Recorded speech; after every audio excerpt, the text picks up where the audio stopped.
ज़ैद और आमना की कहानी एक याद दहानी है कि ज़िंदगी कितनी ही मुश्किल क्यों ना हो, जब मियाँ बीवी ईमान, इस्तिकामत और मोहब्बत में मुत्तहिद हों तो वो किसी भी चैलेंज पर काबू पा सकते हैं। उनकी ताकत सिर्फ उनकी इनफरादी कोशिशों में नहीं थी, बल्कि अल्लाह की हिकमत और रहमत पर उनके मुश्तरका एतमाद। ज़ैद और आमना एक छोटे से शहर में रहने वाले एक नौजवान मुसलमान जोड़ा था। उनकी शादी को सिर्फ चंद साल ही हुए थे, और जब वो एक दूसरे से गहरा प्यार करते थे तो उन्हें वही चैलेंजेस का सामना करना पड़ा जो बहुत से जुड़े करते हैं। शक के लम्हात, माली जिदोज और काम, खानदान और ईमान को मुतवाजिन करने के दबाव थे। एक शाम, एक खास मुश्किल दिन के बाद ज़ैद थका हारे घर आया। वो खानदान की कफालत के लिए तवील अरसे से काम कर रहा था, लेकिन इसकी बेहतरीन कोशिशों के बावजूद ऐसा लगता था कि मंसूबाबंदी के मुताबिक कुछ नहीं था। आमना इसके चेहरे पर तनाव देख सकती थी। वो घर का निजाम संभाल रही थी, इनके छोटे बच्चों की देखभाल करती थी और अपनी जिम्मेदारियों को निभाने की कोशिश करती थी। एक साथ रात का खाना खाने के बाद आमना ज़ैद की तरफ मुतवज्जे हुई और कहा, मैं देख सकती हूँ कितनी मेहनत कर रहे हैं और मैं जानती हूँ कि ये मुश्किल है, लेकिन याद रखो कि अल्लाह कभी किसी इंसान पर उसकी बर्दाश्त से ज्यादा बोझ नहीं डालता। ज़ैद ने इसकी तरफ देखा। इसकी आंखें थकी हुई थीं, लेकिन उम्मीद की किरण से भरी हुई थी। मैं जानता हूँ, इसने खामोशी से जवाब दिया, लेकिन कभी ऐसा महसूस होता है जैसे सब कुछ टूट रहा है। आमना नरमी से मुस्कुराई और उसे हजरत अय्यूब अलैहिस्सलाम की कहानी याद दिलाई, जिन्होंने बेपनाह मुश्किलात और नुकसान का सामना किया लेकिन अपने ईमान पर साबित कदम रहे। उन्होंने कहा, ज़ैद को याद रखो, उसने कहा, अय्यूब नबी ने सब कुछ खो दिया, दौलत, अपनी सेहत, यहाँ तक कि अपने घर वाले, लेकिन उन्होंने कभी भी अल्लाह पर भरोसा नहीं छोड़ा। और देखो कि आखिर में अल्लाह ने इसे क्या बदला दिया। ज़ैद ने इसकी बातों में तसल्ली पाते हुए सर हिलाया। लेकिन मुझे लगता है कि मैं इतना मजबूत नहीं हूँ। आमना ने इस पर हाथ रखा।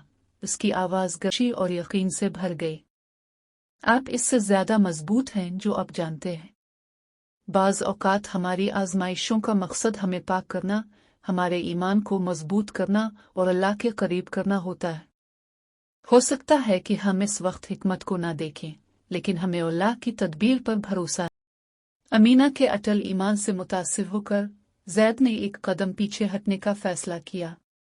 अगली सुबह उसने सीधे अपने काम में गोते लगाने के बजाय अल्लाह से रहनुमाई मांगते हुए आमना के साथ दुआ करने के लिए एक लम्हा निकाला। इन दोनों ने अपनी जिंदगियों में ताकत, सब्र और बरकत मांगी। दिन हफ्तों में बदल गए और अगरचे चैलेंजेस रातों रात खत्म नहीं हुए, कुछ बदल गया। ज़ैद को ये जानकर कि इसकी कोशिशें अल्लाह के हाथ में हैं और ज्यादा सुकून महसूस करने लगा।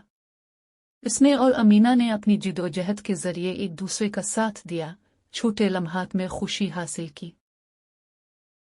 खानदानी इज्तिमाआत, खामोश दुआएं और मेहरबानी के काम।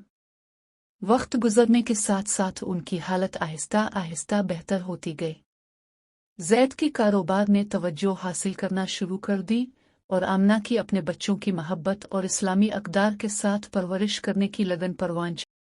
लेकिन हकीकी तब्दीली उनकी मादी कामयाबी में नहीं थी, ये उनके दिलों में थी। वो जान चुके थे कि हकीकी कामयाबी माल और दौलत दुनियावी कामयाबियों से नहीं बल्कि उनके ईमान की मजबूती और एक दूसरे और अल्लाह से वाबस्तगी से नापी जाती है। बरसों बाद जब उन्होंने अपने सामने आने वाले चैलेंजों की तरफ पीछे देखा तो उन्होंने उन्हें एक कदम कदम के तौर पर देखा जिसने उन्हें अल्लाह और एक दूसरे के करीब कर दिया था। उन्होंने जिंदगी की बुनियाद दौलत आसाइश के हुसूल पर नहीं बल्कि अल्लाह पर तवक्कल, सब्र और एक दूसरे के लिए गैर मुतज़लज़ल हिमायत की बुनियाद पर बनाई थी। और इस तरह ज़ैद और आमना ने साथ अपना सफ़र जारी रखा, ये जानते हुए कि उनके रास्ते में चाहे कुछ भी आए, उनके पास एक दूसरे, उनका ईमान और ये वदा था कि अल्लाह का मंसूबा हमेशा उनके अपने से बेहतर है। ज़ैद और आमना की कहानी एक याद दहानी है कि ज़िंदगी कितनी ही मुश्किल क्यों ना हो, जब मियाँ बीवी ईमान, इस्तात और मोहब्बत में मुत्तहिद हों तो वो किसी भी चैलेंज पर काबू पा सकते हैं। उनकी ताकत सिर्फ उनकी इनफरादी कोशिशों में नहीं थी, बल्कि अल्लाह की हिकमत और रहमत पर उनके मुश्तरका एतमाद में थी।